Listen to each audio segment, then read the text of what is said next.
Buat di bulan Desember ini kita lihat harusnya bakal positif ya buat IISG ya. Pertama kita suka window dressing.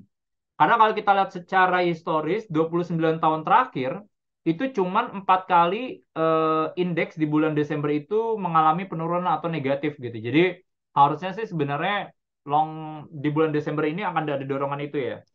Akan ada dorongan juga dari beberapa fund manager ya untuk melakukan aksi beli gitu ya, karena bukan fund manager dong sih, fund manager, pension fund, semua bisnis yang mengelola aset harusnya akan ada dorongan buat beli ya, karena sesimpel sebenarnya kan kalau misalnya di akhir tahun performance mereka kan akan direview.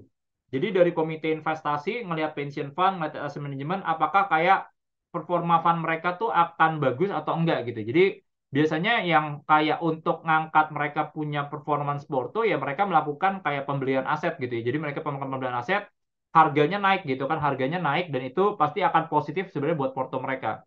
Apa yang akan dibeli sebenarnya pasti secara liquidity ibaratnya adalah company-company yang mungkin low liquidity sebenarnya atau mid liquidity. Jadi ibaratnya lebih gampang lah sebenarnya diangkatnya. Jadi menurut kita sih harusnya sih bakal positif ya buat IISG nanti di bulan Desember. Kita suka kebijakan moneternya lebih longgar, aktivitas ekonomi juga bagus, peak season, inflasi juga lumayan turun, rupiahnya juga lumayan stabil ya. Nah, cuman kemarin rekomendasi kita itu kalah sama ISG ini. Kita fair-fairan aja sih. Jadi kemarin kita kalah 0,8%, masih positif. Cuman ISG-nya naiknya 4,9%. Karena ISG ini banyak didorong dari ya saham-saham kayak Brand, Cuan, sama Aman, sama BRPT, TPI. Menurut kita tuh rekomendasinya nggak terlalu bagus ya. Cuman salah satu call kita yang lumayan parah ini adalah PGO sih. Dan PGO naiknya baru sekarang ya teman-teman ya. Karena dulu kenapa kita pick PGO ya di bulan November kemarin. Karena kita ngeliat harusnya ada potensi re-rating valuation ya. Karena brandnya kan naiknya signifikan.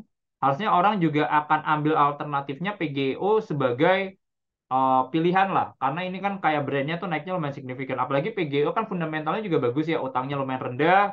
Konsesinya juga ada gitu ya. Maksudnya konsesi mereka kan emang lebih dikit sebenarnya dibandingin sama si brand. Mereka sekitar 600 megawatt. Brand tuh 885. Cuman kan mereka banyak joint venture, joint operation kan. Joint venture lah sama beberapa company lain. Jadi itu sih. Cuman ternyata kayaknya karena timelinenya 1 bulan, investor belum appreciate itu ya. Dan naiknya baru belakangan sih.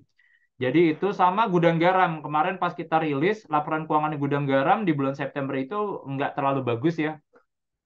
Kelihatan sebenarnya dari mereka punya volume yang SKT-nya ini yang harusnya menurut kita bakal bagus, ternyata masih lumayan nggak sebagus HMSP sebenarnya dari sisi growth-nya itu tadi.